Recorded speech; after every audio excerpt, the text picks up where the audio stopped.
A local woman is warning others after some water boys scammed her out of hundreds of dollars by using new technology. The victim says they used a QR code to steal the money right out of her bank account. Fox 5's Deidre Dukes is live in downtown Atlanta, where, Deidre, you were able to speak to the victim. That's right, Christine. And these scams usually involve the water boy swindling a victim out of their money after handling their phones. But in this instance, we were told by this particular victim that the water boy never physically handled her phone. Instead, she said her money was taken after she scanned their QR code. The water boys hawking their wares at intersections around the city are notorious for preying on unsuspecting motorists, and they've apparently added a new high-tech tool to their arsenal. I normally never give when it comes to, people selling on the street, but in that moment I felt, I'll give these kids $5, but I didn't have any cash, so. This woman, who asked us not to show her face out of concern for her safety, is warning others after she says a water boy stole $800 from her bank account using a QR code in the area of Joseph E. Lowry Boulevard and I-20 in Atlanta on Monday. She did not hand the thief her phone or input her security code or a dollar amount. She used her phone to scan the QR code on the teen's device. And Cash App usually has 3 methods of verification before any money is sent. It takes me putting in the amount. It takes me using my finger, the print on my phone, and then I have to put in a PIN code. None of those 3 verification methods were utilized. That were all bypassed, and $800 just taken out. If you don't see where this QR code is leading you to, it could be a scam. Dr. Rajiv Garg is a professor of information systems and operations management at Emory University. So I guess they picked the right expert. These people been scamming for years using technology. He tells Fox 5 such phishing scams are growing more common as the public becomes accustomed to the convenience of using QR codes and other technology. Garg says you should stick to trusted sources when making digital payments. If you are aware on these happen and how these happen a little bit more, then you are essentially becoming educated on best practices for transactions on the internet. This wife and mother thought she was helping some young men doing a day's honest work, but says next time she won't be so quick to trust. Technology is on another level these days, and cash can be just taken. And in this instance, this is truly a case of buyer beware. In Atlanta, Deidre Dukes, Fox 5 News. Yeah, so unfortunate. She thought she was doing something good and gets scammed. Deidre, thanks so much. That's the most disgusting part about this whole scam.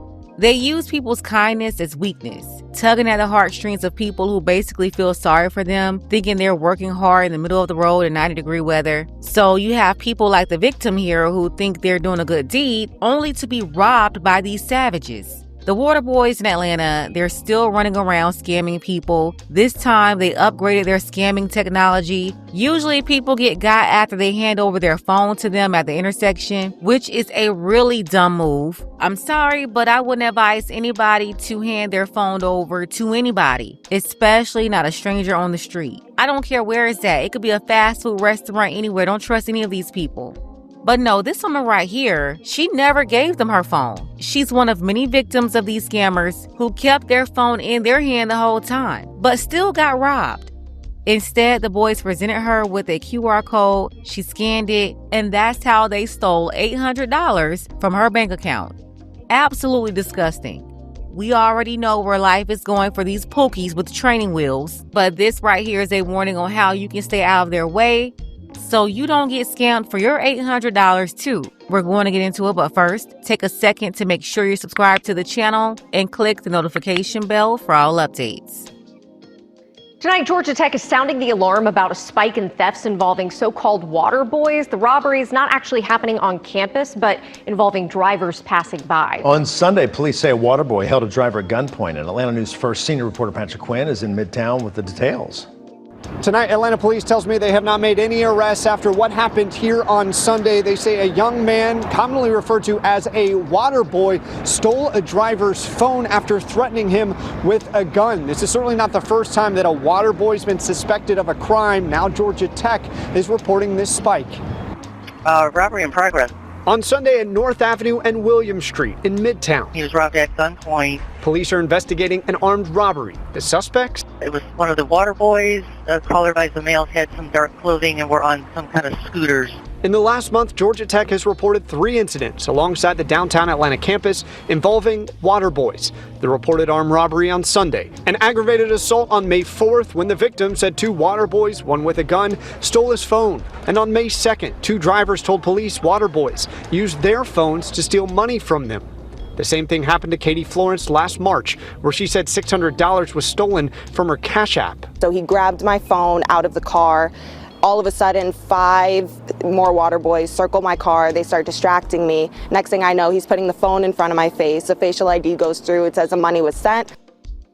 Wow. She says she started talking to them at the red light. She gave them her phone to probably put some information in there. And then the rest of them crowded around to distract her long enough for the other one to use her own face with the facial security feature to rob her bank account of $600. This is absolutely disgusting.